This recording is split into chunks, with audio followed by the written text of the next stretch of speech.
আসসালামু আলাইকুম প্রিয় ফুটবল ফ্যান্স। দর্শক, ব্রাজিল ভক্তদের জন্য আরও একটা হতাশার খবর হতে পারে এটা, কেননা অ্যান্ডারসন তালিস্কাকে কিন্তু সৌদি আরব তাদের দলে ফেরানোর জন্য আপ্রাণ চেষ্টা করে যাচ্ছে। অ্যান্ডারসন তালিস্কা সৌদি প্রো লিগে আল নাসরের হয়ে খেলেন এবং সেখানে কিন্তু অপ্রতিরোধ্য দুর্দান্ত পারফরমেন্স করেন একের পর এক ম্যাচে।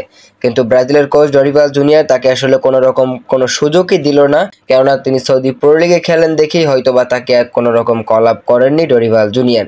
কিন্তু তিনি একজন দুর্দান্ত খেলোয়াড় এবং বর্তমানে মিডফিল্ড যে কয়জন আছে সবার চেয়ে আমার মনে হয় অ্যান্ডারসন তালিস্কা কিন্তু অনেক ভালো করতো যদি কোপা আমেরিকার স্কোয়াডে থাকতো।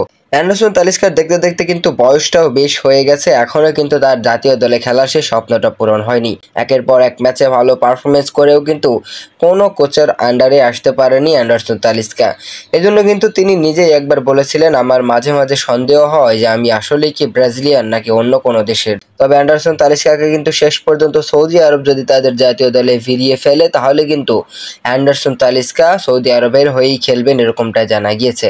কেননা এতদিন ধৈর্য ধরার পরও কেউ যদি আপনাকে পর্যাপ্ত পরিমাণ সম্মানটা না দেয় তাহলে কিন্তু অবশ্যই আপনাকে অন্য রাস্তা বেছে নিতে হবে। তো অ্যান্ডারসন তালিস্কার ক্ষেত্রে ঠিক সেটাই হয়েছে।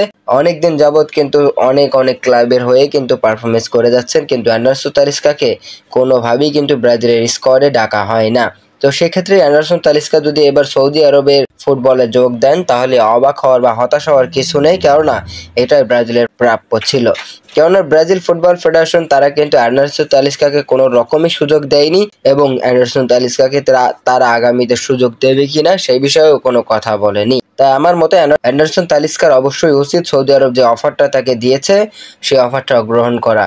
কেননা অনেকগুলো গণমাধ্যম ইতিমধ্যে দাবি করছে সৌদি আরবের ফুটবলে যুক্ত হচ্ছেন অ্যান্ডারসন তালিস্কা, মানে সৌদি আরবের জাতীয় দলে তিনি খেলবেন এমন খবরই দাবি করছেন অনেকগুলো গণমাধ্যম।